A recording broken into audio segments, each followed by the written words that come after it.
E ainda para falar sobre os impactos causados no caso de fechamento de mais agroindústrias, eu converso agora ao vivo com o presidente da Associação Brasileira de Proteína Animal, Francisco Sérgio Turra. Boa tarde, presidente. Seja muito bem-vindo ao Balanço Geral. Boa tarde. Satisfação muito grande. Embora a gente viva um momento muito difícil, eu gostaria de dizer que nosso setor, aves, suínos e ovos, entrou nessa pandemia preparado para enfrentar essa guerra, porque a gente mandou para todas as empresas um protocolo com regras da Organização Mundial da Saúde, Ministério da Saúde, Ministério Público do Trabalho, para entrar da maneira que a gente pudesse produzir, que é uma missão, porque nós somos empresa essencial, produzimos alimentos, e também para proteger o trabalhador. E isso foi feito e aconteceu durante vários dias. Quase 30 dias, nenhum caso entre os 200 frigoríficos que nós trabalhamos, 500 mil pessoas trabalhando lá dentro. Nenhum caso. Houve proteção total, mas a gente sabia que nós não somos nem imunes, nem estamos numa redoma. E apesar de todo esforço, e ele continua, aconteceram casos e aconteceram agora, recente, fechamentos temporários de plantas. No Rio Grande do Sul, as primeiras reabertas ontem, todas, 3 plantas. Imagine você chegar ao ofício para o prefeito dizendo, eu quero um local para abate de 930 mil aves dia e 4 mil suínos dia. Isso pode acontecer por tudo. Aconteceu nos Estados Unidos. Lá está acontecendo o pior, um desastre ambiental, 2 milhões de suínos sem terem sido enterrados. Então, é realmente um momento duro, grave, mas a gente agora tem que ter a responsabilidade de acompanhar para não fechar, porque perde o trabalhador, perde o integrado, e nós ameaçamos o nosso próprio sustento, porque chegamos num supermercado, de repente não há um produto, não há outro. Então, esse sim seria o desastre desse período tão difícil porque passa o mundo. Presidente, o senhor acabou de falar sobre essa questão das aves, né? A gente sabe que tem muitos produtores, lá em Pumirim, por exemplo, 240 produtores. Se essas aves, esses suínos não forem abatidos no tempo correto, o que vai ser feito com eles? Qual a destinação? Bom, suínos, por exemplo, ainda é pouquíssimo mais fácil, porque uns dias a mais aves. Aconteceu aqui hoje o abate emergencial de 100 mil aves em Lajeado. É um paradoxo. O mundo da fome, 3 milhões e 700 mil pessoas morreram de fome nesse ano, e você às vezes não dá a devida atenção a uma empresa que produz alimentos, gera empregos, gera riqueza, gera divisa para o município e para todos nós. Óbvio, vamos proteger a saúde, vamos proteger o trabalhador.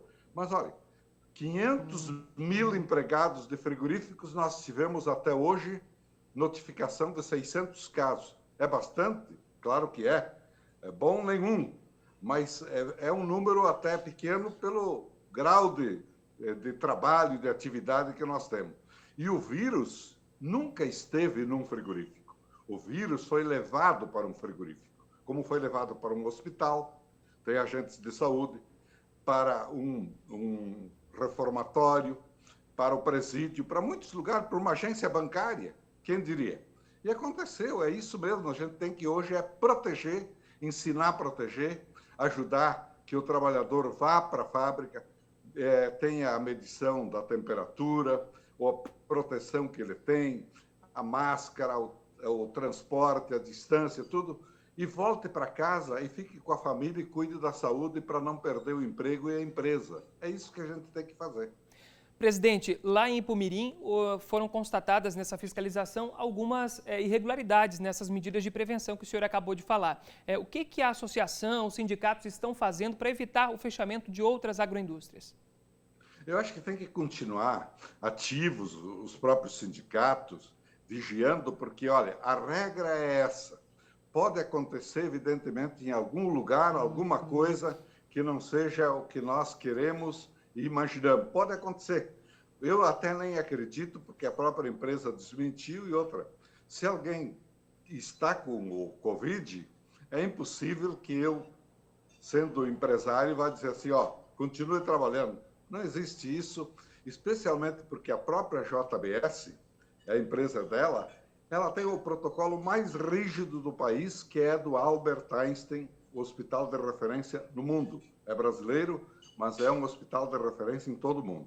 Então, é por aí que a gente vê. Mas as nossas empresas todas, elas nessa hora estão apreensivas, elas estão muito feridas de ver o que acontece, porque se obrigam a produzir alimentos, e alimento é sagrado, e ao mesmo tempo elas querem a proteção do trabalhador, sim, elas querem a vida.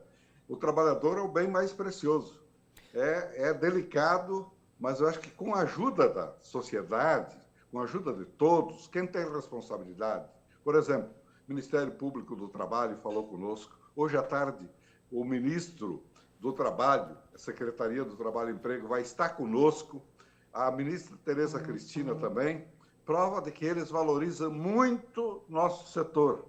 E olha, se fosse a gente eliminar o que a gente tem no campo, são 39 milhões de suínos, agora nós temos aí circulando, e nada mais, nada menos do que 940 milhões de aves que estão no campo nessa hora. Não dá para a gente perder esse patrimônio.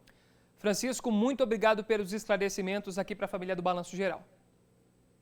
Grande abraço a todos e que Deus nos ajude a sairmos dessa e que a ciência nos dê breve uma vacina para terminar com toda essa angústia de todos. Obrigado.